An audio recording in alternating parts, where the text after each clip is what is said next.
15:37 horas, un tenue destello apareció en la pantalla del radar a bordo del Uskek Hamilton, WMSL 753, mientras patrullaba el Caribe Oriental. Una embarcación rápida, con casco de acero, surcaba aguas abiertas a más de 20 nudos, sin señal ICE. Sin señal ICE, sin contacto por radio, un fantasma en el océano. Segundos después, apareció un segundo contacto, más grande, más nítido y moviéndose en dirección opuesta. Identificación confirmada. Un buque patrullero de la Armada venezolana, clase Guicamacudo, acelerando directamente hacia la línea de intercepción del guardacostas. Dos trayectorias convergían como balas cruzadas. Dentro del centro de información de combate del Hamilton, las alarmas se encendieron. No se trataba de una persecución rutinaria de narcotráfico. Un buque de guerra extranjero maniobraba para bloquear una operación policial estadounidense en aguas internacionales. En el centro de mando en Key West, los oficiales observaban la transmisión en vivo. Imágenes térmicas, superposiciones vectoriales, retransmisiones de voz encriptadas. Todas las miradas estaban fijas en la pantalla mientras la distancia entre los dos buques se reducía a menos de 1 milla náutica. En el puente, la tensión era palpable. El comandante habló solo una vez: mantengan el rumbo. Registren todo. El Caribe, tranquilo y azul hacía un instante, se había convertido en un tablero de ajedrez de naciones. Y en cuestión de minutos, la Guardia Costera de Estados Unidos estaba a punto de enfrentarse a la Armada venezolana en alta mar 15:41 horas. La señal de radar se hizo más nítida. El segundo contacto estaba confirmado. Un buque patrullero de la Armada venezolana, clase Guicamacudo, con el casco gris acero, surcaba el Caribe a 22 nudos. Su rumbo era deliberado, cruzando directamente la línea de intercepción del CGC Hamilton estadounidense. La tensión en el puente aumentó. Los oficiales se inclinaban sobre las pantallas de radar, trazando vectores que convergían en menos de 1 milla. El buque venezolano mostraba la inconfundible silueta de un montaje de cañón delantero y una cúpula de radar. Postura militar, no una deriva comercial. El transpondedor del Hamilton emitió una llamada por los canales abiertos, pero no obtuvo respuesta. El silencio mismo se convirtió en un mensaje. En el centro de información de combate, los técnicos ajustaban las bandas de frecuencia, monitoreando cada señal. La operación había comenzado como una interceptación policial contra un presunto narcotraficante. Ahora, una armada soberana se había sumado a la contienda. Dos misiones distintas, vigilancia y disuasión, convergían en la misma red. 15:44 lejos al sur, la lancha rápida, presuntamente de alto rendimiento, continuaba su huida desesperada. El casco de fibra de vidrio surcaba las olas a 45 nudos, con los motores rugiendo y el combustible fluyendo de los dos tanques. Las imágenes térmicas revelaron 3 firmas de calor a bordo, agachados, arrojando objetos por la borda. Cada salpicadura dejaba una estela pálida en el radar, paquetes destinados a desaparecer antes de ser capturados. El puente de mando de Hamilton se puso en alerta de combate. La tripulación de vuelo colocó el helicóptero MH-65 Dolphin en posición de lanzamiento mientras la lancha neumática de casco rígido era armada y arriada para la persecución. Todo se desarrolló con precisión milimétrica, arneses abrochados, cámaras grabando, rifles protegidos con fundas impermeables. Sin pánico, solo protocolo. 1546. El helicóptero despegó la cubierta, la estela de sus rotores dispersando una bruma sobre la popa. Desde arriba, sus sensores pintaban la escena con brillantes contrastes. Un contrabandista huyendo, un buque de la Armada maniobrando para bloquear el paso, una patrullera de la Guardia Costera intentando mantener el control en medio. Hamilton ajustó la velocidad para adaptarse al patrón de aproximación. El buque de guerra venezolano mantuvo su rumbo, cruzando la proa estadounidense a menos de 800 yardas. Ambos cascos se abrían paso a través de las estelas que se cruzaban. Un cálculo erróneo podría partir el acero. Dentro, las manos del timonel se aferraban con fuerza al timón. Los operadores de radar registraban cada segundo. La tripulación conocía los protocolos. Ninguna agresión a menos que fueran atacados, conservar las grabaciones legales, preservar las pruebas para su revisión en Washington. Cada segundo era historia en ciernes. 1549 desde arriba, la torreta óptica del Dolphin seguía al buque venezolano que seguía el flanco de Hamilton. Las luces de navegación del buque de guerra parpadearon una vez, tal vez una señal, tal vez una coincidencia. En la cubierta inferior, los marineros escudriñaban con binoculares, interpretando el lenguaje corporal a lo lejos. La tripulación, en las barandillas, con los cascos puestos, pero sin armas en alto, permanecía allí. Fue un enfrentamiento, más de paciencia que de disparos. Por un instante, el horizonte se dividió entre nubes carmesí y el brillo metálico de dos banderas, una con estrellas y rayas, y la otra amarilla, azul y roja. El único sonido era el doble ritmo de los motores impulsando el mar, 1553. El contrabandista más pequeño viró inesperadamente hacia el norte, de vuelta a la zona de intercepción. Ya fuera por pánico o por cálculo, la maniobra arrastró a las tres embarcaciones a un triángulo de colisión. Hamilton aceleró. La lancha neumática se hundió en el agua con un golpe seco, con los motores rugiendo mientras 6 oficiales de abordaje se dirigían a toda velocidad hacia la lancha. En lo alto, el barco venezolano descendía, la estela del rotor aplanando las olas.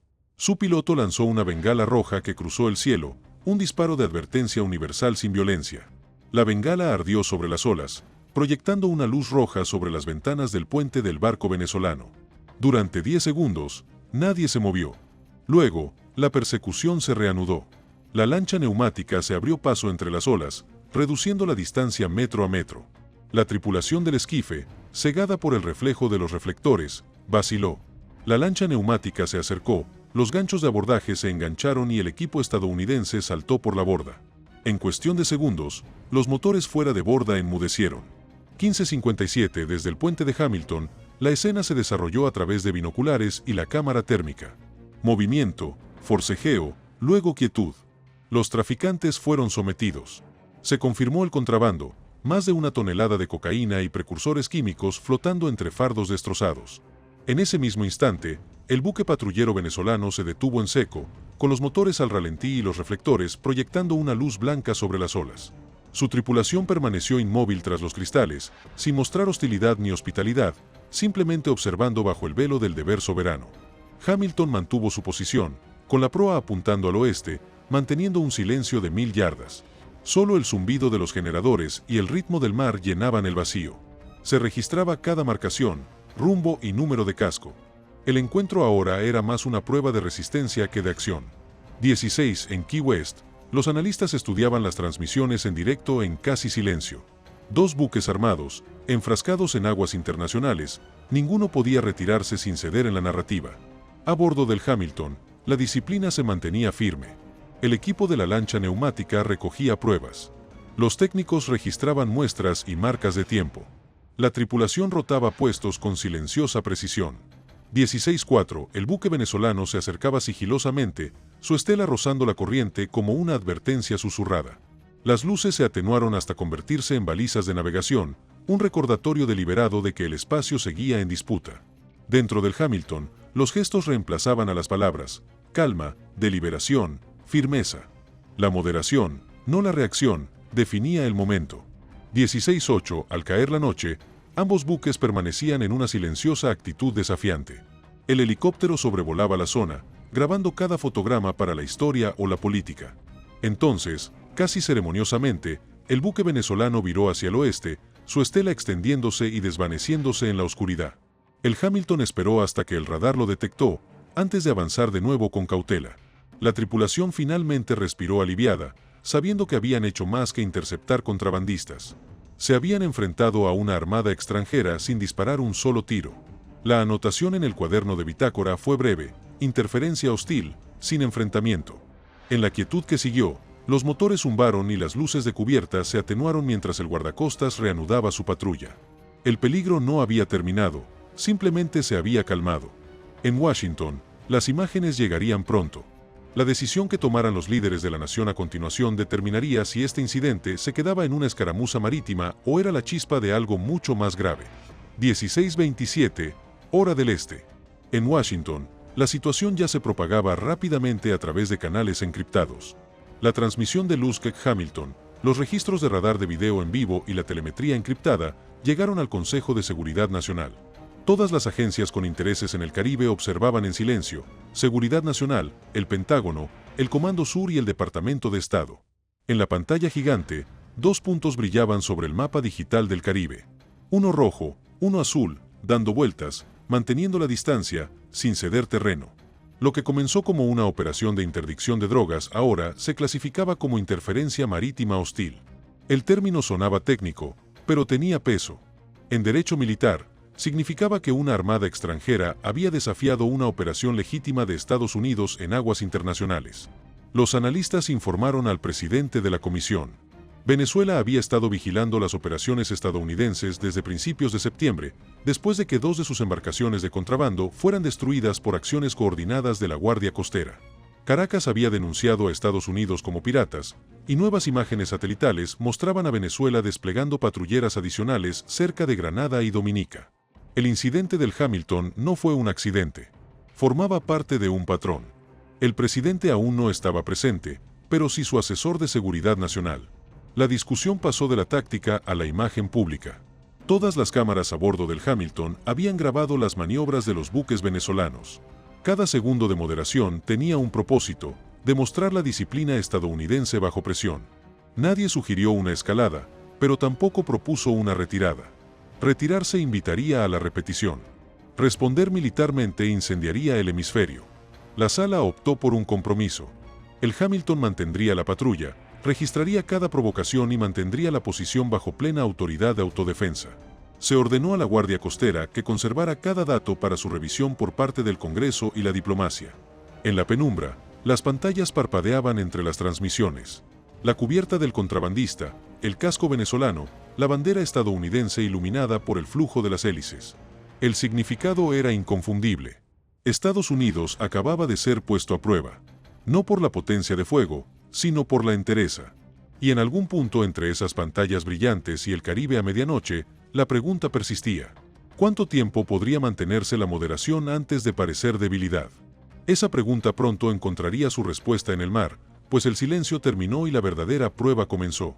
17:02, hora local. El sol se deslizaba hacia el horizonte y teñía el mar de un dorado metálico, pero nada en el paisaje a bordo del Lusk Hamilton parecía pacífico. La patrullera mantenía una velocidad constante de 20 nudos, con la proa elevándose y asentándose lentamente mientras seguía la última posición conocida del contrabandista, aproximadamente a 5 millas náuticas por delante.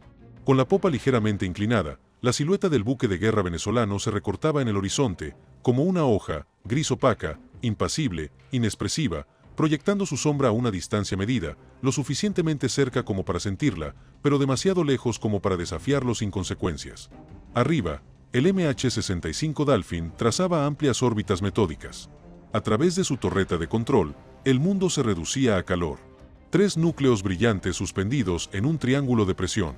Los buques inmóviles en el agua se movían rápidamente, la patrullera venezolana manteniéndose a raya, y el Hamilton, con los hombros anchos en el centro, dominando la geometría del combate. La estela descendente del helicóptero salpicaba la superficie, se atomizaba y se dispersaba con la ligera brisa del este. En el puente del Hamilton, las luces blancas ya estaban apagadas. Solo el brillo de los instrumentos iluminaba las esferas pintadas, anillos de alcance, marcas de rumbo, cintas de velocidad deslizándose en incrementos constantes. En el centro de información de combate, los operadores trabajaban en un murmullo bajo, con las manos enguantadas sobre trackballs, ruedas de control y teclas de pulsar para hablar. Cada consola transmitía la misma tensión. Los procedimientos se ejecutaban con precisión, porque la exactitud era lo único que separaba una intercepción limpia de un titular indeseado. Incluso el mar parecía contener la respiración. Oleaje de 1 a 1,5 metros, viento de 12 a 14 nudos. Acero 90 grados, crestas blancas alisadas por la luz del atardecer. El olor a acero caliente, sal y combustible de aviación flotaba en el aire. 17:09, la vara del señalero de la cubierta de vuelo se inclinó una vez. Los pasadores de la cuna de la RIB se liberaron con un chasquido metálico. La RIB de 26 pies, lista para zarpar más allá del horizonte, rozó la superficie, se flexionó sobre sus asientos amortiguadores y entonces los 2 motores fuera borda rugieron. La lancha avanzó a través del oleaje y aceleró con fuerza, levantando una estela de agua en velos plateados. 6 oficiales de abordaje se agazaparon tras la consola y el cuello de la embarcación, los timoneles, firmes en los aceleradores, un oficial de abordaje, arrodillado tras él con una tableta y una lista de verificación, el ingeniero, revisando los indicadores, el gancho de proa listo con el aparejo, y 2 oficiales de cobertura, escudriñando el terreno con sus binoculares. Los chalecos de Kevlar crujieron contra las correas. Las viseras de visión nocturna estaban inclinadas hacia arriba, listas para desplegarse.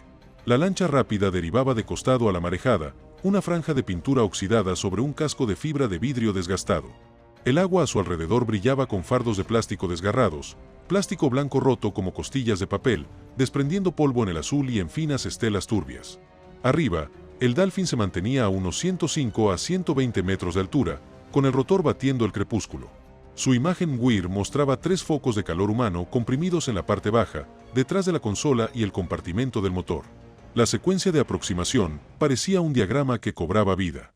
La lancha neumática se deslizó desde la popa de sotavento para impedir que el contrabandista virara contra el viento. Velocidad ajustada a la deriva. Motores en bandera. Lanzada la eslinga. Agarrada la eslinga. Asegurada la eslinga al casco. Defensas en combate. Los movimientos eran pequeños, precisos y rápidos. Proa asegurada. Cubierta barrida. Controles del motor neutralizados. Se tensaron los cables de seguridad. El oficial de abordaje pasó junto a la consola hacia el pico de proa. La pareja de cobertura fijó los ángulos clave. Manos, cinturones, cubiertas de los motores. En menos de 60 segundos, el ruido cambió de timbre, del caos de la aceleración a fondo al zumbido controlado de los motores fuera borda al ralentí y breves y concisos mensajes por los auriculares. La carga yacía apilada en el pozo y bajo una lona baja.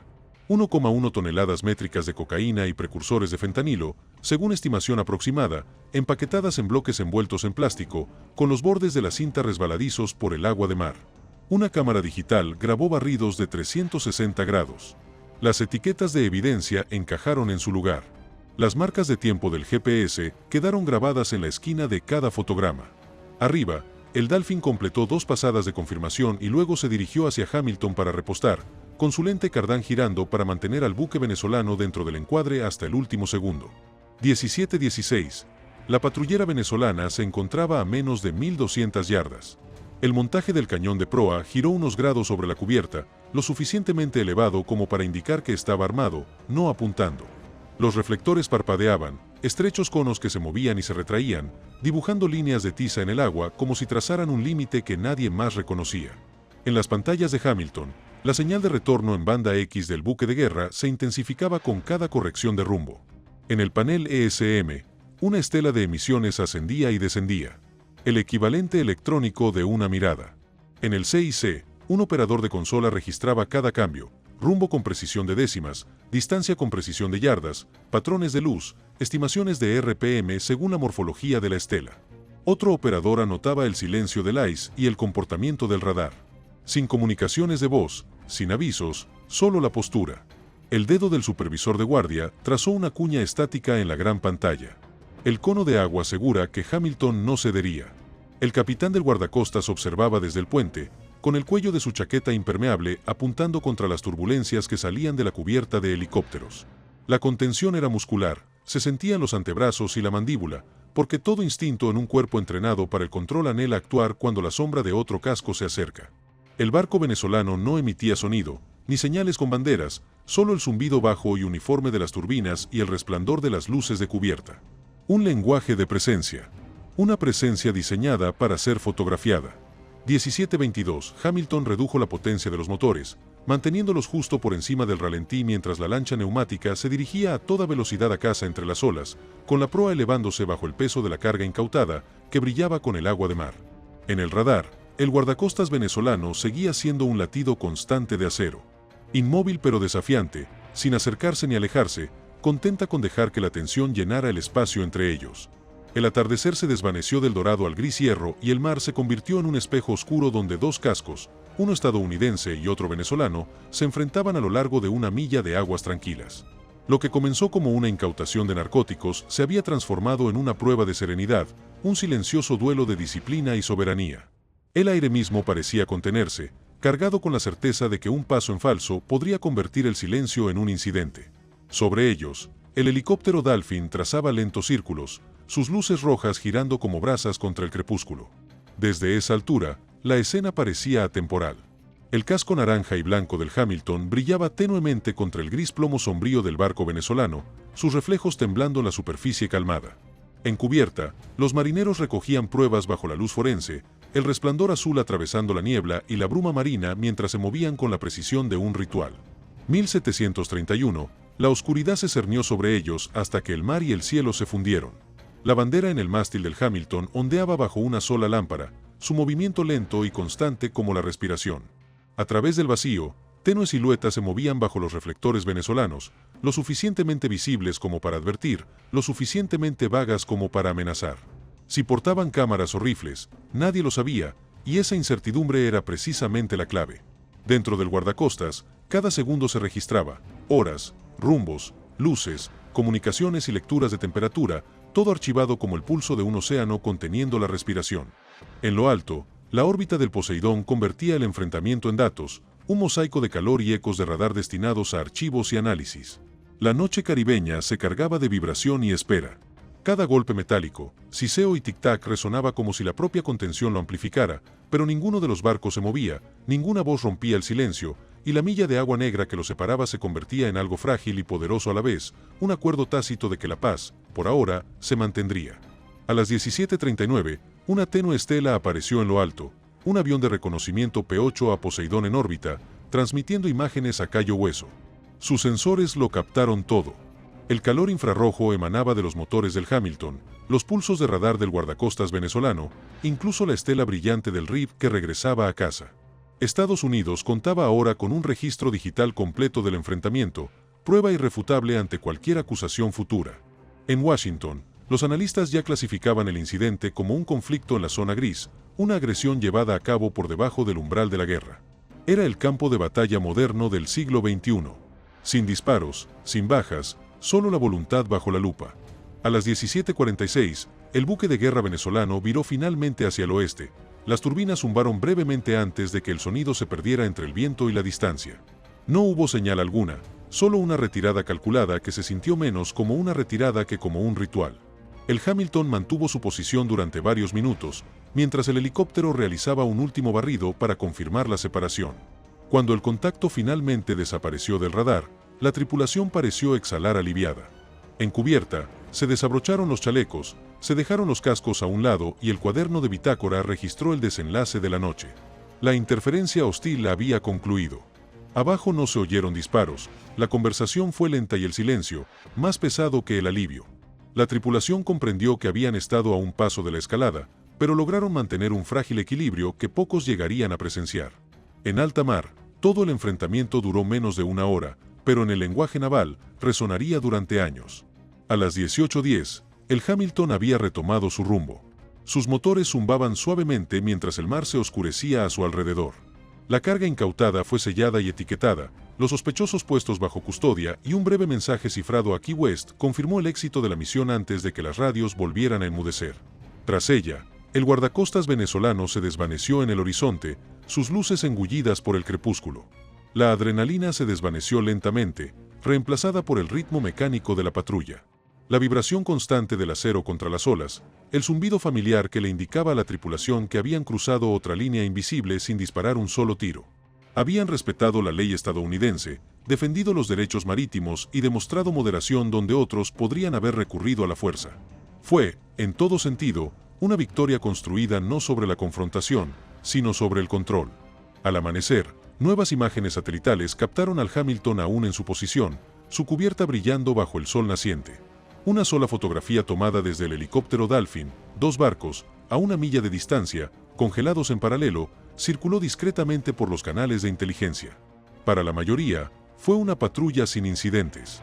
Para quienes comprendieron su significado, fue un mensaje escrito en silencio. El poder mantenido sigue siendo poder demostrado. El mundo ahora sabía lo que había sucedido en el mar, pero en Washington, otra pregunta se cernía sobre ellos. ¿Se mantendría este silencio, o era solo la pausa antes de la próxima confrontación? Al amanecer, el Luskek Hamilton había reanudado su ruta de patrulla a lo largo del Caribe Oriental, con los motores zumbando constantemente bajo la luz gris azulada. El mar, ahora en calma, no daba ninguna pista de lo ocurrido la noche anterior. Pero en Washington, el incidente resonó en todos los ámbitos del poder. Los informes llegaron uno tras otro, 1,1 toneladas de narcóticos incautadas, pruebas verificadas, sospechosos detenidos y 0 disparos. Una misión que comenzó como una operación policial terminó siendo una prueba de moderación estratégica, y la victoria no se logró mediante la dominación, sino mediante la disciplina. En cuestión de horas, el gobierno venezolano presentó una protesta oficial. Los medios estatales calificaron la interceptación como un acto de piratería marítima, acusando a Estados Unidos de violar su zona de patrulla soberana. Editoriales en Caracas declararon que las acciones de la Guardia Costera eran una provocación ordenada por Washington. Sin embargo, las imágenes contaban otra historia: un guardacostas estadounidense respetando el derecho internacional, un buque de guerra extranjero cruzando su ruta y una tripulación profesional que se negó a caer en la trampa. Dentro del Pentágono, los analistas lo calificaron como un ejemplo clásico de guerra en la zona gris, operaciones que difuminan la línea entre la paz y la confrontación. El guardacostas venezolano no había atacado. Se había puesto a prueba. La Guardia Costera no había disparado. Había mantenido la posición. Ambas partes habían desempeñado su papel en un silencioso drama de disuasión, uno que podría haber tenido consecuencias globales si una sola decisión hubiera salido mal. Para Estados Unidos, el mensaje era claro. La seguridad marítima ya no se define por flotas de destructores o portaaviones, sino por la disciplina bajo presión de hombres y mujeres capaces de tomar decisiones en las cubiertas de los buques, bajo la atenta mirada del mundo. La Guardia Costera, a menudo eclipsada por la Armada, había demostrado una vez más su función como escudo y señal. La precisión militar se combinó con la moderación moral. A través del Caribe, la inteligencia estadounidense rastreó nuevas rutas de patrulla venezolanas. El patrón de vigilancia continuó, aunque nunca tan de cerca como aquella noche. La lección había sido aprendida. La fuerza, resultó, podía hablar en silencio. Mientras el Hamilton navegaba hacia el norte, rumbo a Puerto Rico, la tripulación se reunió brevemente en cubierta, con la bandera estadounidense ondeando contra el viento matutino. La brisa marina les salpicó el rostro, pero sus expresiones permanecieron impasibles. Sabían que lo que habían hecho jamás sería noticia de primera plana. Pero en algún lugar de la cadena de mando, importaba. Era la prueba de que el orden aún tenía voz en un mar de ruido, en una era donde el conflicto se oculta tras la diplomacia. Momentos como este definen lo que significa estar de guardia. La Guardia Costera de E.U. no disparó ni un solo tiro, pero ganó una batalla de presencia, paciencia y principios. Si crees que la fuerza de Estados Unidos se basa no solo en la potencia de fuego, sino también en la disciplina, entonces apoya la misión.